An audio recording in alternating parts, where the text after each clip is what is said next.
I had to take a deep breath before I started this video, and obviously, there's a bit of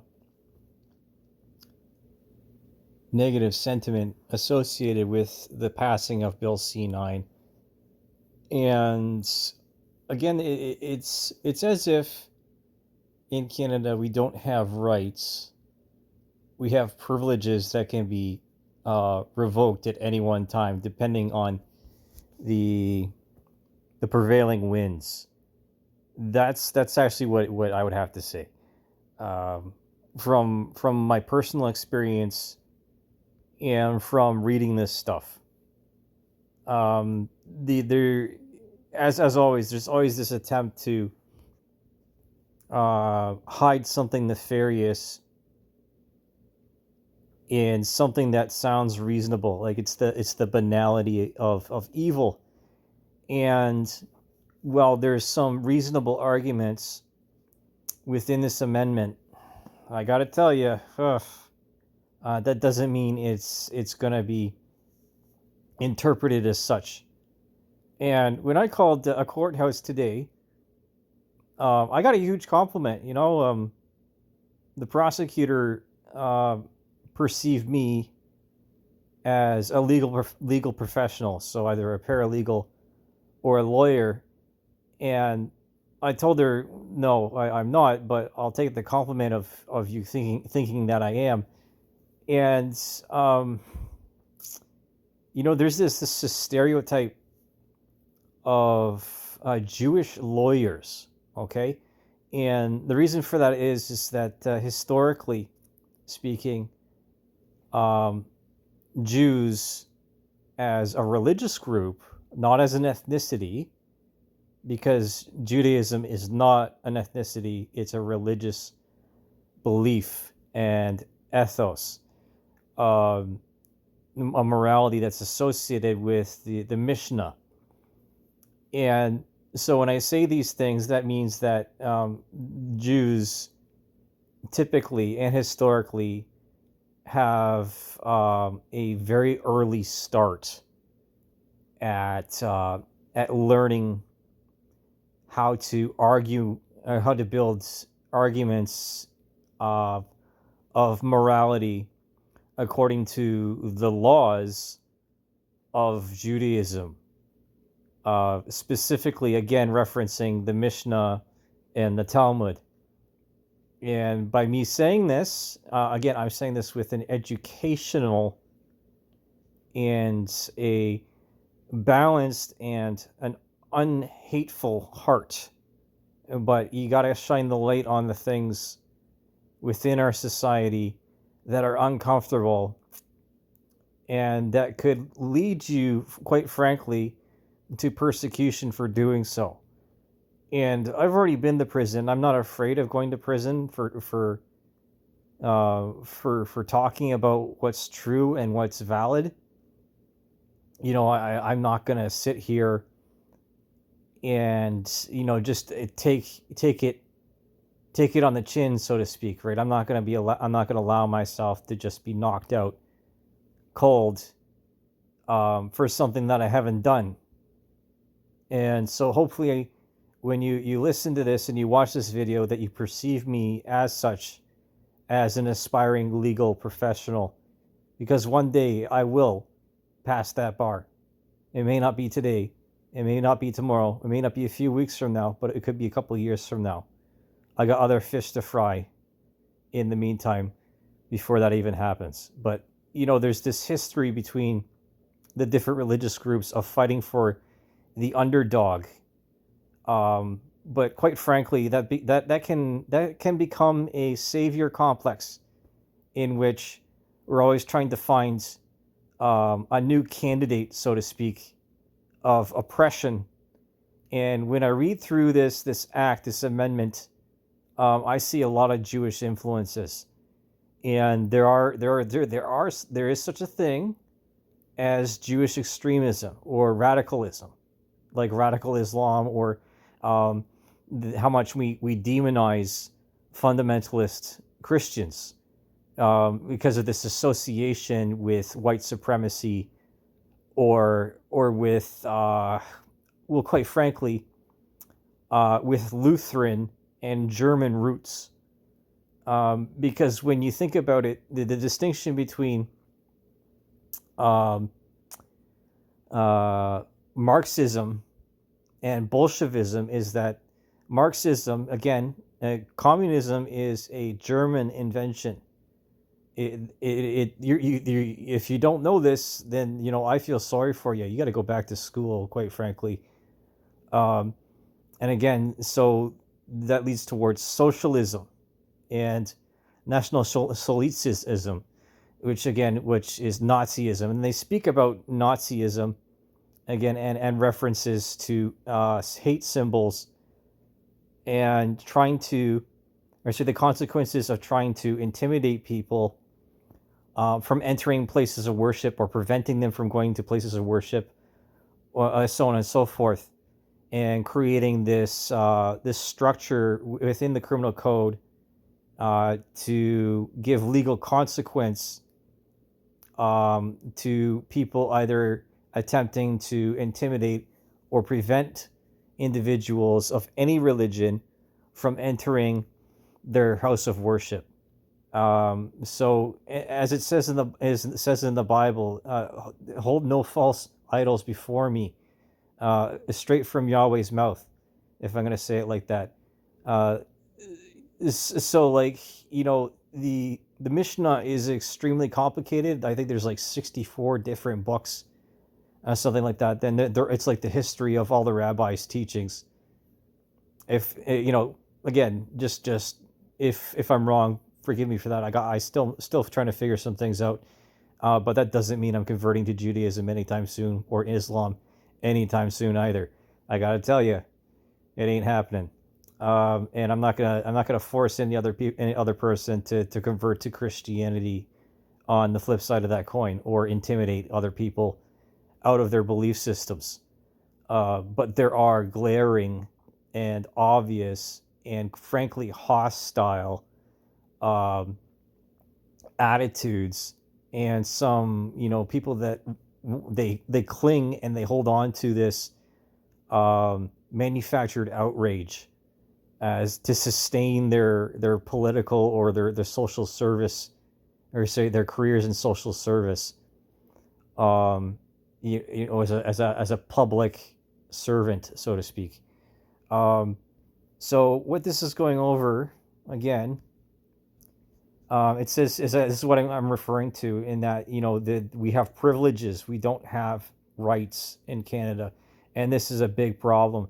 We don't have inalienable rights like the Americans. Okay, Canada is a constitutional monarchy. It is not a republic, and so there are constraints within the democracy that default basically to a monarchistic or authoritarian political structure, and under the construction, quite frankly, and the foundation of Christianity. But again, there's elements out there that do not like Christianity, and they will do anything and everything to assault that foundation, and to erode its building blocks, uh, to tear it down brick by brick, to build their own temple to their own Messiah.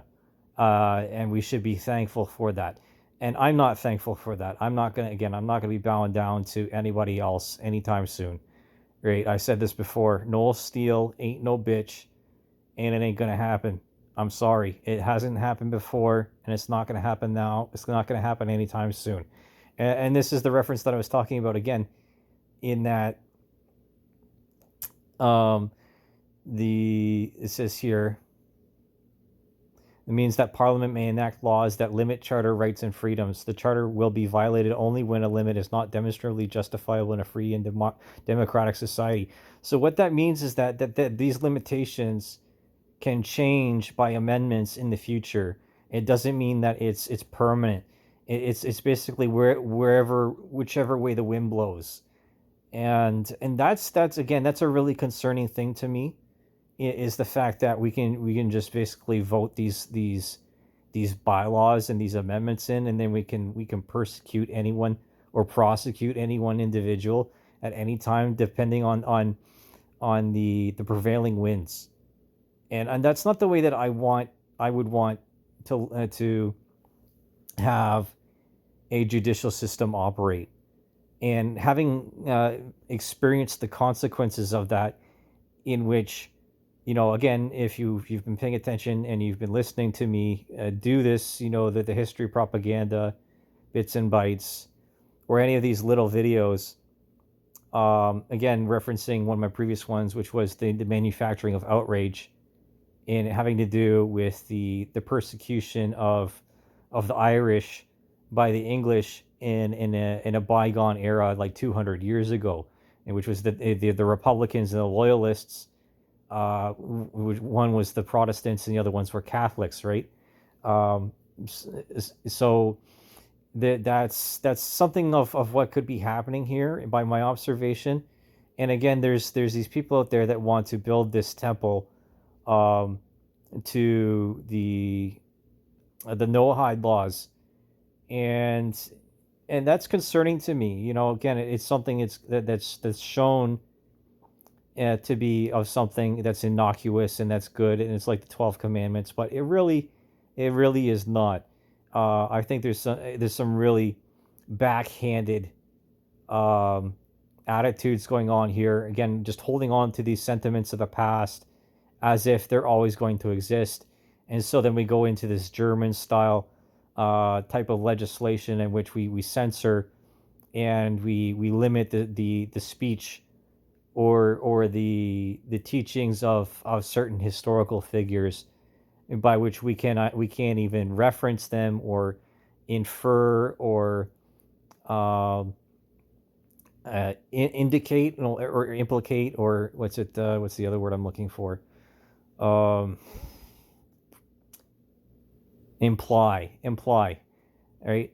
Any particular individuals. But the problem is that, again, Adolf Hitler was not explicitly fascist. Let's talk about that for a second here, because the other fascist countries were Hungary, and then Italy, and then also, if you think about this, Spain had a little flirtation with fascism there and communism. They had a civil war. I can't believe people forget this. They had a civil war in the 1930s. Like, come on, guys. Anyway, so it's going through all the sections of the charter here. Right to liberty, right to bail, right against search and seizure. Now, the right to not to be denied reasonable bail without just cause. I want to highlight this here because of what I went through. In that I was held on remand with the fourth level of bail conditions for summary charges, right? For which were eventually dropped or negated after that year, which is really disgusting. And I'm still seeking fair and due compensation for the time that I've lost, because I will not get that year back. But I'm not seeking revenge, and I'm not out to get my pound of flesh as these other people have. But that doesn't mean I'm turning the other cheek either. And this is exactly what I'm talking about, in which my charter rights were violated legitimately, in a different way, in which my liberty was taken from me disproportionately. And that's more or less what I'm getting at here, is that with a slippery slope of criminalizing anything and everything within our society, um, to force people into a code of behavior or a code of ethics that they don't agree with.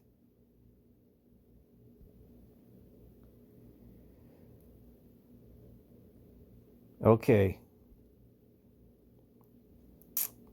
so here it's detailing as to what the amendment would entail, or what it's going to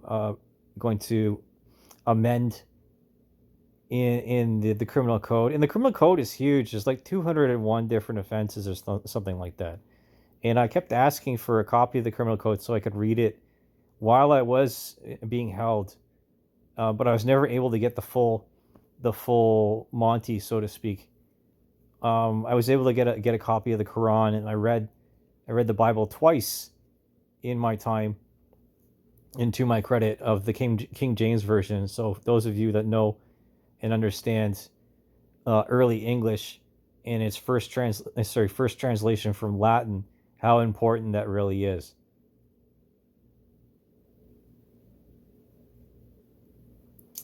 Okay, so this is what it's getting to is the harassment um, or the intimidation or the actual act of the hate speech.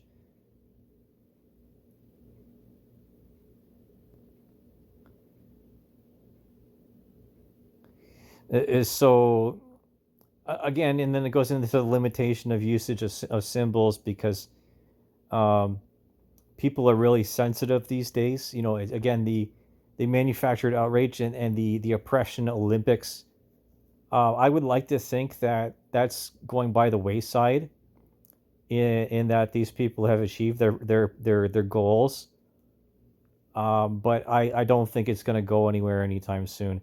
And it's really trying to establish a new order of of a dominance hierarchy in which places them at the top and everyone else below them.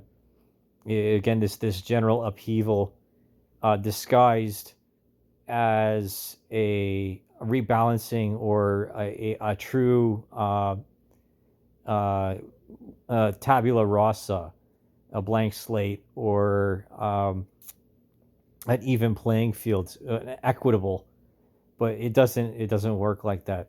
And again, that the punishment for this stuff is really heavy. You know, 5 years, 10 years, 14 years, or even life imprisonment. You know, that's really heavy. You know, say someone says something uh, out of character or off color or out of tone, out of frustration or something like that, or someone goes on YouTube and says the N word repeatedly for 5 minutes, or onto Instagram for the same with the same action, uh, specifically for the reason of trolling other people or trying to uh, contribute to the disappearance or the destruction of racism, so to speak. Something like that. You know, again, you have to prove the motivation. That's basically what it's saying is that they have to prove the prosecution has to prove the motivation behind the action. They can't just go around, um, just targeting certain people. That's what I'm getting. That's what also what I read in this in between the lines is that they can't go around just picking people off the street um, for the things that they say to other people in their own private space. Again, there's three different spaces that we know or that we understand within our society. So the first space is between uh, different social circles. The first circle is between you and your spouse, or you and your friend. Sorry, not your friends. You and your family. Second space is with your friends, um, and that also includes your employers and the general public. The third space is the places which are shared between you and strangers, so on and so forth.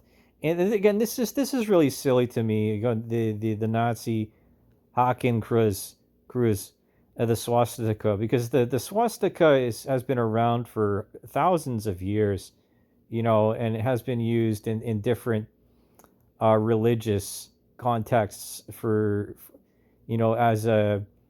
as a symbol of infinity of energy and so on and so forth. So it's just I find that I can understand, but it's really strange I think it's really strange. But then they also distinguish the fact that it can't be used um, in in a gathering, or people are going around doing the Roman salute in um, in public spaces during a protest, or say they're like, oh, the explicitly these skinheads or something like that, whatever it may be. Um, so yeah, and again, it clarifies that it can be used for educational, journalistic, religious, or art, that is not contrary to the public interest, or if it's in good faith. So basically, the only way they can use the swastika is if you depict the Nazis as the demons, or the zombies, or the absolute um, definition of evil, which I don't think is really fair. I think that's the wrong direction to go in, because you got to remember that all of those people were human beings, right? They had suffered greatly, because of the Treaty of Versailles. Hitler didn't just spring up overnight. He existed long before um, any of this stuff took root. If I'm going to have speak my opinion of that specifically, using him as an example, he was just an opportunist. He saw the anger in people's hearts, and how they wanted to get what was theirs, as restitution, or retribution for what was done to them because of the Treaty of Versailles and the sanctions that were imposed upon not Nazi Germany, upon Weimar Germany, or post First World War Germany, because in reality, the Germany of the First World War didn't really want to fight anybody, but they had to because of the alliances. But I digress. That's a whole nother ball game. It's a whole nother barrel of monkeys, so to speak, and that's far beyond what I'm really trying to talk about here.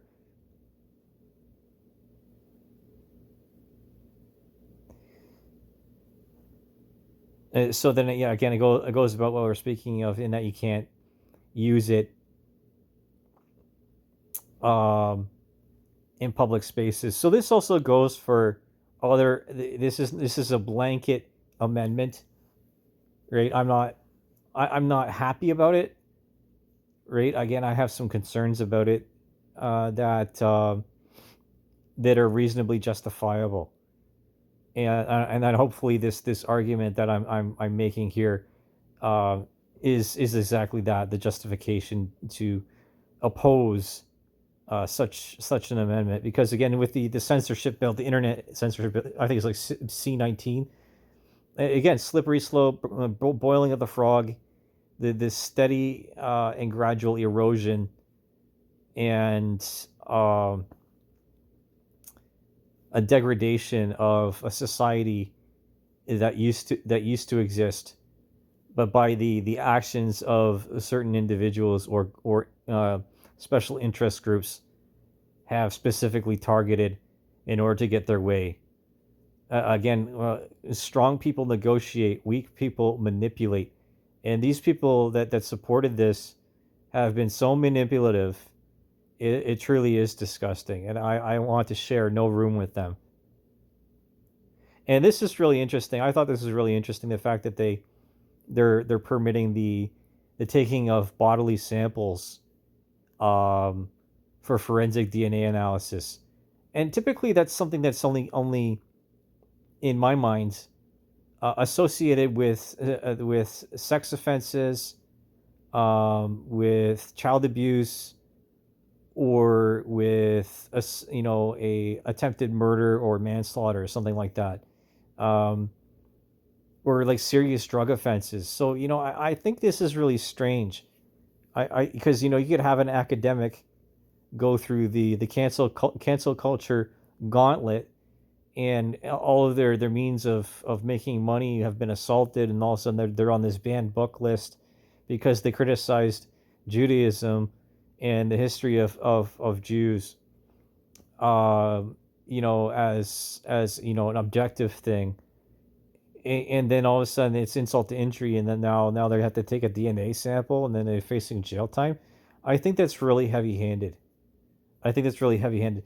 What's the specific um, quote? It's that tell me who we can't criticize, and I'll show you who rules over us.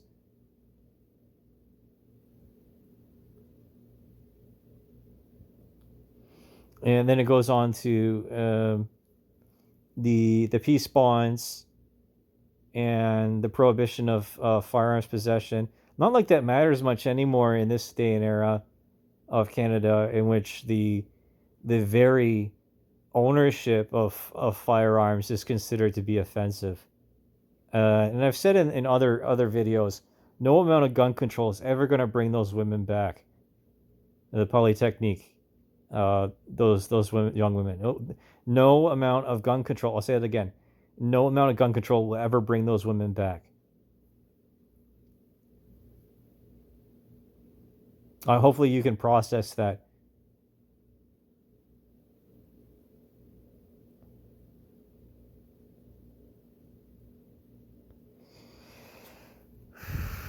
Okay, so then it's going through the guidelines and the recommendations as to what the judge can do, and it summarizes here